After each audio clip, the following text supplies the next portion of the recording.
तो मैं हूं आपका दोस्त नरसिंह कटियार एडवोकेट। आज हम बात करेंगे एंटीसिपेटरी बेल के एक नए तथ्य के बारे में, जिसमें हम बताएंगे कि यदि कोई व्यक्ति किसी अन्य मामले में जेल में है तब भी एंटीसिपेटरी बेल लगाई जा सकती है।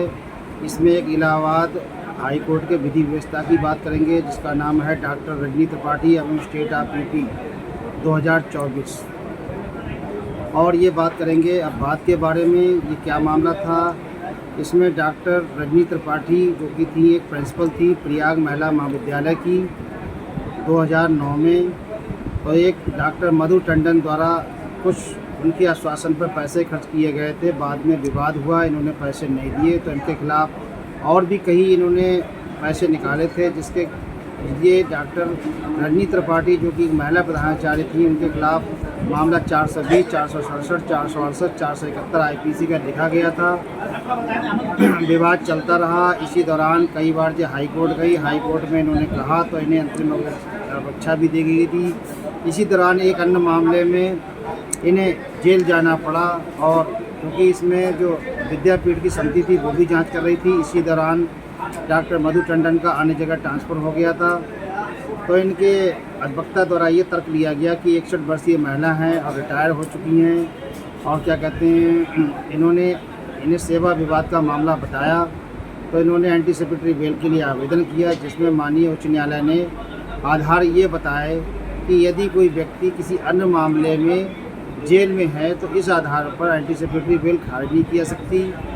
उन मामलों में नियम लागू होता है यदि कि मामला जिस मुकदमे में आप एंटीसिपेटरी बेल मांग रहे हैं उस मामले में जेल में नहीं होना चाहिए। यदि कोई और मामला है उसमें आप जेल में हैं तो एंटीसिपेटरी बेल दी जा सकती है। इसमें विद्वान अधिवक्ता की ओर से बहुत सारे तथ्य दिए गए, और इसमें गुरुबख्श सिब्बानी बनाम स्टेट ऑफ पंजाब 1980 की हवाला दिया गया।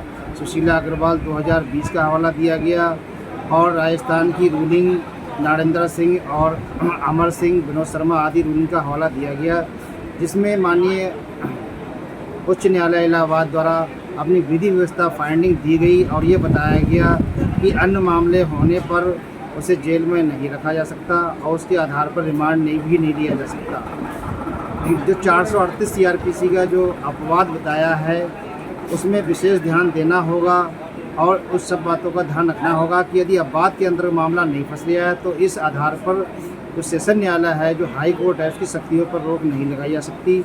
और ये अग्रिम जमानत याचिका माननीय उच्च न्यायालय इलाहाबाद द्वारा स्वीकार की गई, और अन्य मामले के आधार पर जो नीचे जो बेल खारिज कर दी गई थी उसे लागू कर दिया गया है। तो मैंने सोचा कि इस आधार पर आज बात की जाए। तो दोस्तों, मैं इन्हीं शब्दों के साथ अपनी वाणी को विराम देता हूँ। जय हिंद, जय भारत। इसमें हमने एक नए फैक्ट को सीखा है कि अन्य मामले में अगर कोई व्यक्ति जेल में है तो हम उस मुकदमे में भी छोड़कर दूसरे मामले में बेल लगा सकते हैं।